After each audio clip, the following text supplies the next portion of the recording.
there, Reject Nation. I'm Greg Alba. And I'm John Humphrey.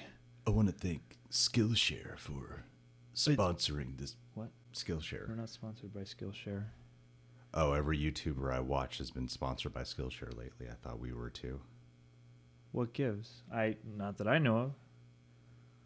Well, then download and follow us on the Stardust app. Over there, we do 30-second reaction reviews for any film, TV show, and or trailer. We post daily. Oftentimes, if we do movie reviews, we post there first. It's free to download, free to use. Follow us first. Let's talk about John Wick Chapter 3, Parabellum, the longest title in this franchise. It's got 2 subtitles. It's a little too many subtitles. Well, John, what'd you think of the movie? I like this movie a lot. Nothing quite reaches the highs of the first movie still to me, but I mean, the action is super impressive. I think this is definitely my second favorite Keanu performance out of the franchise. Even though there are some moments where it got a little too big for me, it's still just an incredibly well-realized action world that they've created. I'd probably rank it at number 2 in terms of the John Wick franchise right now. I would go 1, 3, 2. It goes without saying that it's going to be insane. We all know that. I love how the trailers for the John Wick movies can never, ever show you just how truly crazy the action's going to get. And in this movie, especially as being an action fanatic, I really loved the heights they took it to here. So when you go into a John Wick film, what you're primarily going to be looking out for, there's a lot of like the gung fu, a lot of gunplay action. And while you get plenty of that in here, I was really impressed with the hand-to-hand combat. Yeah. Because the director, Chad Stahelski, who originally worked on the Matrix films, that trilogy is primarily known in terms of action for its kung fu. And then there's some gun action in there. And then this movie franchise, it's primarily known for the gunplay. And then in this one, they bring in a lot of its very modern-day, brutal hand-to-hand combat. Really early on in this movie, when you start getting into the action scenes, the whole crowd was participating. I believe the 2 first big fights earned a well-deserved round of applause from the entire theater. I'll also say this, the action, not a gore fest this film, but it's definitely more gory than the first 2. There's a lot more of just like, oh, I love that. They pay attention. They pay attention to the ramifications of having the top of your head shot off, for example. Yeah, that's just one example. I don't want to give any specifics away because I don't want you to be on the lookout for it. But be aware that there's going to be moments where me participating with the crowd going, oh, like there's a lot of gross stuff that occurs way more than the first 2. Yeah, this movie is brutal. And I think that first and foremost, I mean, if you're a fan of action movie cinema, if you're a fan of great stunt work, I mean, this movie is definitely going to be something that you'll love, because part of the charm, what I've realized over time, is especially between David Leitch isn't involved anymore, but you know, between him and Chad Stahelski, these are 2 guys who have a stunt background, but who also have directing, second unit, acting backgrounds as well. And this is a series that has done a really good job of paying attention to all those things to back up the action. And this movie on an action front does what all good action franchises arguably do, which is bring in more and more kinds of fight scenes, more and more kinds of weapons. I mean, there's an incredible knife fight in this movie. There's a pretty wild dog fight in this movie. Yeah, you see teased in the trailer that feels straight out of like you're playing a video game. Yeah, it really does. I've heard that used, that phrase, for several action scenes throughout this whole franchise. But that fight in particular was like, oh man, it is like what, playing a video game where you have like a little helper. Yeah, totally. It's like, sick 'em, boy. Yeah, it's really well shot. I love how they keep these angles primarily in the wide. That way you could really watch the performers go to work. You don't feel that they're heavily relying on editing in order to make any of the action scenes work. No, so much of this is done in like one big shot or very clear shots with very clear movement. Yeah, they let the moments really play out. I think the action in this specific movie is probably the best out of any of the films. Perhaps best conceived, yeah. Yeah, in terms of choreography, in terms of how they utilize the camera work, I think it's the best. I don't think this film is by any means perfect, but there's some other great additions that are in this film before we go into some of the criticisms. Mark Dacascos as the villain in this movie, wonderful. My favorite villain out of this whole franchise. He really makes an impression. It's like, if you're familiar with Mark Dacascos, you're like, he's going to be cool in the action,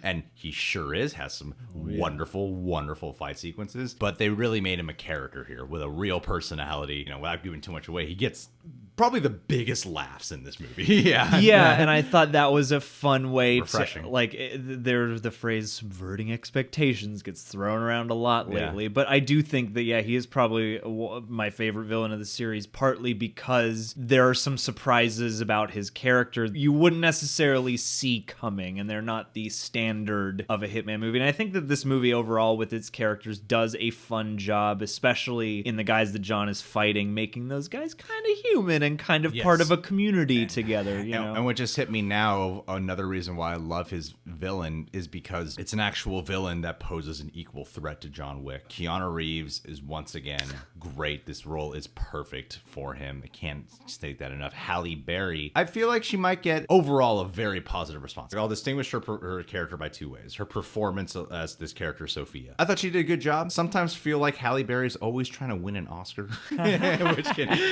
which can sort of pull me out a little bit. Like, she gives it her all. She gives it her A game. Yeah, for me, sometimes it comes across like she's acting for a heavier movie or something. Yeah. She's still really good. The way she does her fight scenes, she delivers. You could tell that she was very, very well trained for this. That fight with her and Keanu and the dogs is one of the most memorable fights out of this whole movie. My one little criticism about the way she fights in here, and I don't feel like most people are going to notice this. I think when I even said this to you after the movie was done, I was like, this is probably just a Greg thing. When she's fighting, especially because you'll cut back and forth between her and Keanu, when she fights, it feels very neat. It feels very choreographed. Oh, she's definitely well trained. She's moving great, but there's a lack of emotional intensity behind her when she's moving, as opposed to when you cut to Keanu, who's like, and that's the way it is for every fighter in this movie. You can feel the performance in the fight. With her, I felt the choreography was nailed, and she nailed that, but there was a missing element of a performance when she's fighting, and it's really just a nitpick, but that's like my one little criticism towards her there. And it's got also just a lot of great supporting actors, like Angelica Houston's terrific. I really liked Asia Kate Dillon, who played the adjudicator a lot, like of the high table. Lance Reddick, who plays Sharon, the concierge. Yeah. He gets some real shining moments in this movie. But in terms of going into the movie of some actual issues I had with it, I think the first 20 to 30 minutes of this movie is the best part of this film. It picks up immediately after the events of John Wick 2. There's a contract out on his head, and that, like at a certain time, 6 p.m. is what they establish in this movie. Anyone who's an assassin in New York is free to try and kill John Wick. That first chunk of the movie was so well done, felt personal, felt intense. It harkened back to me to the first John Wick, where you could feel the paranoia. Every time he's killing someone, you're like, you fucking get him. It's more than just, oh, cool. Like you have that. And that's why I love the first John Wick so much, because when he's killing people, you feel for John Wick as he's doing it, as opposed to most of part 2 for me, which is like, that was badass. Oh, that's really cool. But you don't really feel that weight. In the first 20 to 30 minutes of this, you really feel that weight amidst the unique choreography. After that, the movie starts having some pacing and story issues. I still really like it. Every action scene that comes up is still amazing. The movie starts having pacing issues because it kind of starts to slow down a little too much for me. And beyond that, there is world building in here that at times feels a little unnatural, feels a little too outlandish. Honestly, too big. Feels a little too big, a little too fantastical. I think one of the things that is cool is having some mysticism in this movie, calling John Wick the boogeyman. Yeah. But it's one thing for humans to perceive some mysticism and fantasy. It's another thing for this movie to start having things that just turn into fantasy. My way of saying it doesn't feel natural. It didn't feel like when they did the first John Wick that they had this giant world and all these intricate rules and everything established and all this history really built, and then they were like, okay, but when we do sequels, we'll reveal more. It feels like when they make these sequels, they're coming up with more stuff as opposed to revealing more stuff. Hopefully you guys get what I'm going out with that. It doesn't always necessarily feel essential. Sometimes things feel like John Wickisms after a while. I don't know. It's kind of hard to quantify because it's all made up. So what are the rules? But there are just certain elements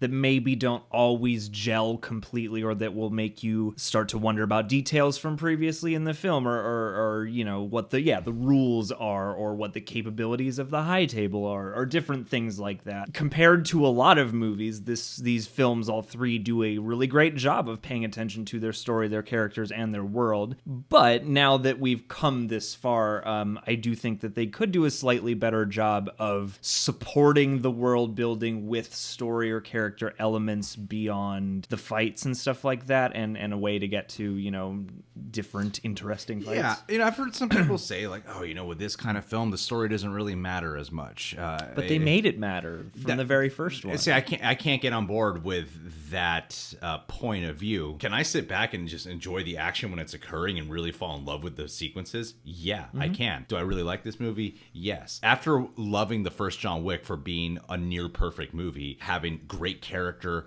amazing, effective storytelling where the action supports that, now it kind of feels opposite. I think the world for me could use just a bit of temperance, I guess, some kind of contrast, because it's a little cheesy. A little too cheesy. There are times where I think everybody's going to have a different line with this movie. They've earned the chance to indulge a little bit. I won't begrudge them that, but I think everybody's going to have a certain aspect that may push their boundaries a little bit in terms of how big you're willing to allow your disbelief to be suspended. And that's sort of something about this movie that I think kind of, again, meets sort of halfway. It's like, I don't think the plot only exists to figure out how to get more action in there. I think that the action fits naturally into the world. But, yeah, I'll give you that. It is the language of these people. And one of the better elements, the more lived in elements of this movie is the way that the side characters kind of reveal how they feel about that. But yeah, I feel like they could just do a better job of delegating the story elements around,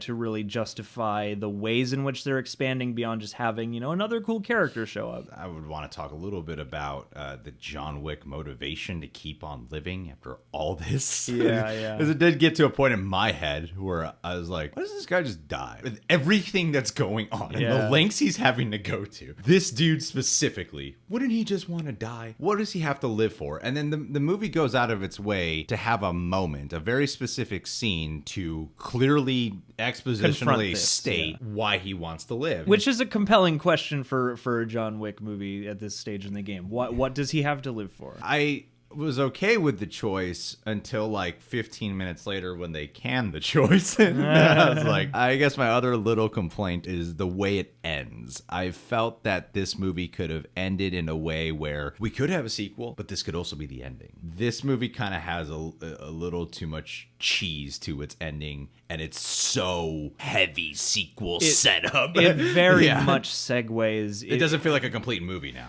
And not that you have to, mark a movement done at 3 or whatever, but 3 does feel like a nice crisp number to maybe at least put a definite act break into your franchise or something. I would have preferred a movie with a more finite and a more satisfying ending. Keanu Reeves really throws down for these. I'm sure he would come back again, but I don't know for how long he can do them for. Part of the satisfying wait, it's like, is this going to become Saw? After a while, are we going to keep doing the completely serialized movie series where every movie is just, okay, how does John Wick find his way out of this next one?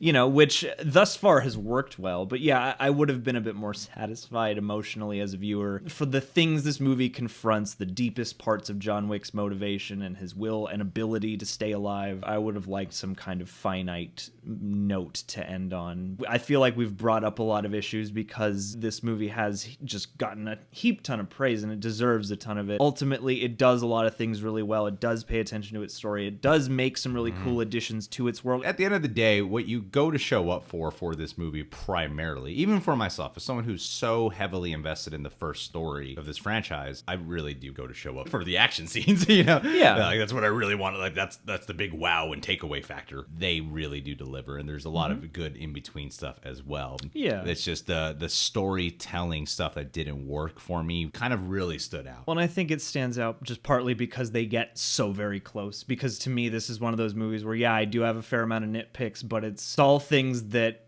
could just use smoothing out. Like, there's no idea or quality this movie has that I don't think had a good idea in mind, a good place in its heart. Everything here belongs. It's just I could have used a little more finesse. This is a great time. No, seriously, it's an amazing time. And if you love action, you're going to you're it's gonna love worth this. going for like literally every single action scene. This is the first time I think I've seen a fight scene where the audience wanted to break into applause a few different times before it ended. Yeah, so if that says something to you. All right, guys. Well, do you see John Wick Chapter 3? Do you want more John Wick in your life? Do you think it should end? Comment below. Subscribe to The Real Rejects. Click that notification bell. And download and follow us on the Stardust app. See you guys.